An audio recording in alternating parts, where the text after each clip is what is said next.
पाकिस्तान पर हमला कर दिया। ये बहुत बड़ी खबर है दोस्तों, पाकिस्तान के लिए बहुत बड़ी खबर है। तो भाई पुरानी यादें ताजा हो गई जब हरियाणा से पड़ा था एक मिसाइल दागा गया था। हमला मिसाइल अटैक से किया गया है, ड्रोन का इस्तेमाल किया गया है। ये गैर कानूनी अमल मुकम्मल तौर पर नाकाबिल कबूल। पाकिस्तान ने जो है वो ईरान के एम्बेसडर से कहा कि जी अपने घर चले जाओ, अपनी कंट्री चले जाओ, और वहां से ईरान ने भी पाकिस्तानी एम्बेसडर को निकाल दिया है। जी हाँ, दोनों एम्बेसडर जो है वो आपने बताया ना इधर से उधर हो गए।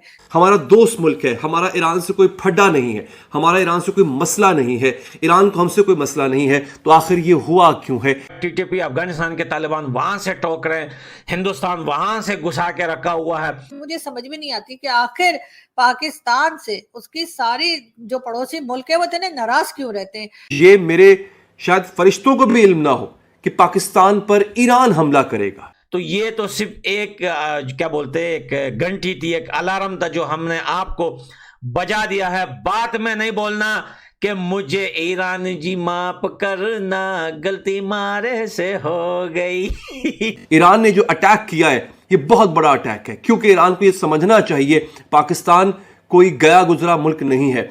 लेकिन ये सब कुछ क्यों हुआ, कैसे हुआ? रातों रात आखिर ईरान को क्या सूझी कि उसने पाकिस्तान पर हमला कर दिया? क्योंकि एज अ पाकिस्तानी मुझे बहुत अजीब लगता है, मुझे बहुत शर्म आती है, मैं बहुत एम्बेरस फील करती हूँ कि जहां पर भी टेररिज्म के बारे में कोई बात होती है या कोई टेरर अटैक होता है तो वहां पर आखिर मेरी ही कंट्री का नाम क्यों आता है।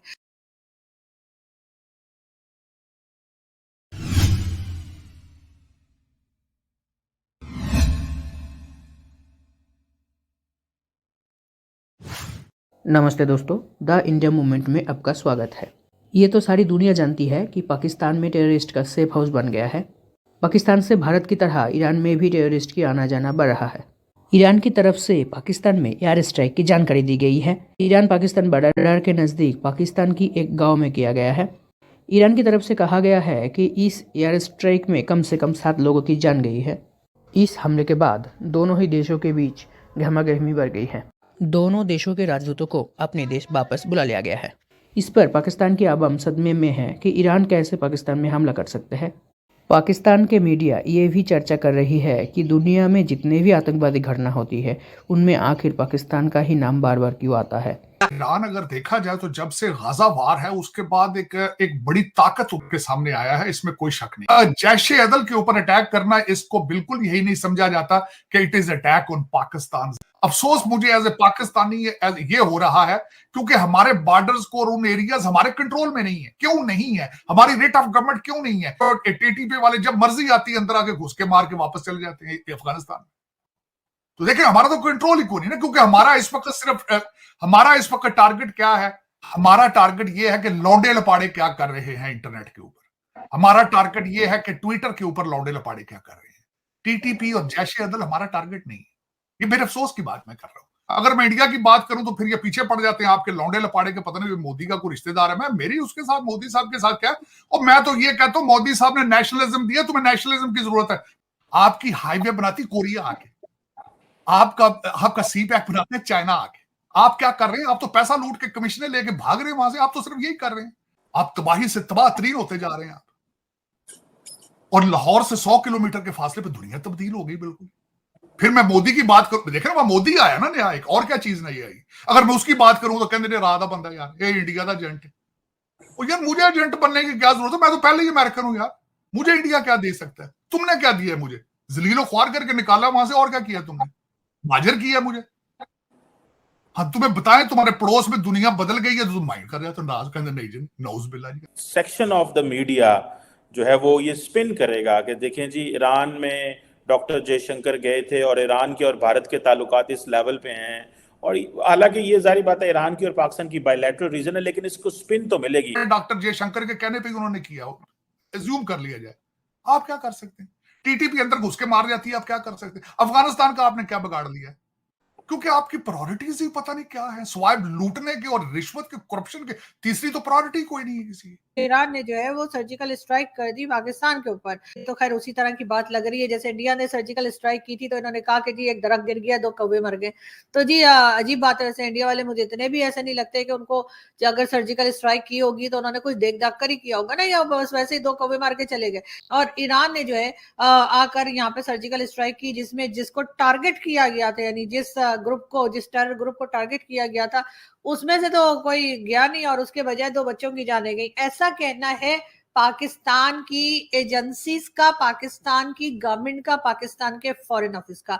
इसका हरगिज ये मतलब नहीं कि मैं उनकी बात का भरोसा कर रही हूँ। जैश अदल जो है वो इनके लोगों को जी मारा गया है और सुनने में यह आया है कि उनके कई लोग जो है वो जख्मी भी हुए हैं और कई लोग मारे गए। लेकिन ये बात पाकिस्तान ने अभी तक नहीं बताई है। सोचने वाली बात यह है कि आखिर पाकिस्तान से सब नाराज क्यों रहते हैं, भारत के साथ हमारी नहीं बनती। चले वो तो मुझे समझ आता है, 2 नेशन थ्योरी का चूरन जो हमने खिलाया था उसके बाद हम कैसे मान जाए कि भारत हमारा दोस्त है या हम हिंदुओं के साथ रह सकते हैं। जाहिर है अगर हम ऐसा करेंगे तो वो 2 नेशन थ्योरी का क्या होगा, उसको कैसे संभाला जाएगा। तो चले भारत के साथ तो हमारा इस वजह से 36 का आंकड़ा रहता ही है। लेकिन उसके बाद अफगानिस्तान भी हमसे नाराज है। अफगानिस्तान के साथ भी हमारा जो है आप जानते हैं कि टीटीपी की तरफ से दे ठकाटक चल रही होती है। अफगानिस्तान के साथ हमने क्या किया, अच्छा अफगानिस्तान का कोई बात नहीं, अफगानिस्तान को तो हमने, आप जानते हैं ना कि वो हमने वो ड्रोन व्रोन के लिए जगह दे दी थी। भाई इतनी जमीन पड़ी है हमारे पास फालतू की, क्या करें वहां पे, ना हमने फसल उगानी थी ना घर बनाने थे, तो हमने अमेरिका को दे दिया कि जी कहीं यहाँ से हमने ड्रोन उड़ा के ले जाओ, जाके जो है अफगानिस्तान में बॉम्ब फेंको या कुछ भी करो, हमें क्या, हमें बस डॉलर दे दो। तो अब अफगानिस्तान वाले, अफगानिस्तान के जो लोग हैं आपको पता है पढ़े लिखे होते नहीं, वैसे भी स्कूल जाते नहीं है, और जो लोग जाते हैं तो बच्चों को भी नहीं स्कूल जाने देते, तो उनको कोड़े छोड़े मारते हैं। तो इस वजह से उनको हमारी ये छोटी सी लॉजिक समझ में नहीं आई कि जी हमारे पास इतनी जमीन खाली पड़ी थी, हमने ना उस पे कुछ उगाना था, ना कुछ खिलाना था, ना हाउसिंग स्कीम करनी थी, ना कुछ करनी थी। तो हमने अगर अमेरिका को दे दिया और अमेरिका ने वहां से कभी कभार जाके ड्रोन फेंक दिए अफगानिस्तान में और हमें डॉलर दे दिए, तो इसमें इतना बुरा मनाने की क्या बात है। लेकिन खैर कोई बात नहीं, अब अफगानिस्तान के लोग जो है उनको कौन समझाए, कोई बात नहीं। अब आ जाते हैं ईरान की तरफ। अब ईरान जो है, भाई ईरान अपने आप में जो है पहले ही 10,000 सैंक्शंस लेके बैठा हुआ है, लेकिन फिर भी हमसे पंगे ले रहा है। भाई यहाँ से वो जिस ग्रुप के ऊपर, यानी ये जो जैशुल इबाद जिसके ऊपर वो अटैक किया है, इसने मेरे ख्याल कुछ ज्यादा नहीं, थोड़े से, कोई 10-12 बार या उससे थोड़े से कम 8-9 बार शायद वो चला गया होगा। ये एक टेरर ग्रुप जो है ईरान में जाके उसने अटैक कर दिया, तो उसपे भाई इतना बावला हो जाने की क्या बात है।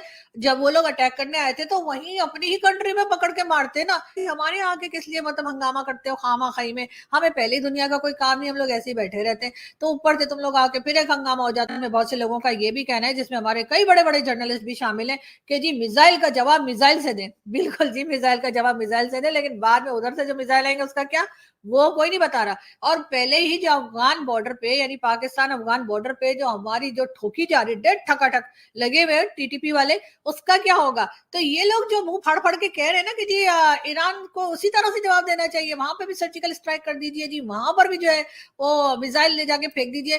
तो उन लोगों से पूछना ये था कि भैया तुम यहीं रहते हो ना पाकिस्तान में, या कहीं और रहते हो, इसलिए कि तुम वहां से मिसाइल तो फेंकवा दोगे, लेकिन जब वो वापस हमारे ऊपर आके गोला बारूद फेंकेंगे तो हमें क्या आपने गजा बनाना है। मतलब ये कि हमारे लोगों ने कसम खाई है कि अक्कल की बात हमने नहीं करनी। हमारे यहाँ जो टेरर ग्रुप है हम उनको फंडिंग भी देते हैं, हम उनको आगे भी बढ़ाते हैं। अभी इलेक्शन में ही देख लीजिए, हाफिज सईद के बेटे को इलेक्शन लड़ने की इजाजत है, लश्कर जंगवी वालों को जो है इलेक्शन लड़ने की इजाजत है, लेकिन इमरान खान को नहीं है। पता नहीं खान साहब ने कौन सी भैंसे चुराई है इनकी। उसामा बिन लादेन जो 10 साल यहाँ बैठा रहा और हमारी एजेंसी, हमारी नंबर 1 एजेंसी को पता ही कोई नहीं लगा, ठीक है। और उसके बाद कहते हैं अच्छा अगर पता था तो भी गलत है कि जी 10 साल आपको पता था, आपने बताया नहीं, और अगर नहीं पता था तो आप क्या कर रहे थे, आप मटर छील रहे थे या क्या। तो अब हुआ ये है कि उसके बाद इंडिया आ गया, इंडिया ने आके जी सर्जिकल स्ट्राइक की, और अब ईरान, अब तो जिसको देखो जी हमें जो है पता नहीं क्या समझ के रखा है कि जो आता है वो यहाँ पे सर्जिकल स्ट्राइक कर देता है। तो अब पाकिस्तान को यकीनन जितने लोग हमने जमा कर रखे हैं, चाहे वो हाफिज सईद हो, चाहे वो मसूद अजहर हो, या दूसरे कोई भी हो, उनके बारे में सोचना पड़ेगा, और उनको जो है अरेस्ट तो खैर करने का ड्रामा हम करते हैं, लेकिन वो ड्रामा बंद करना पड़ेगा, और सचमुच में ऐसी कोशिश करनी पड़ेगी जिससे पाकिस्तान का नाम जो है वो मजीद खराब ना हो।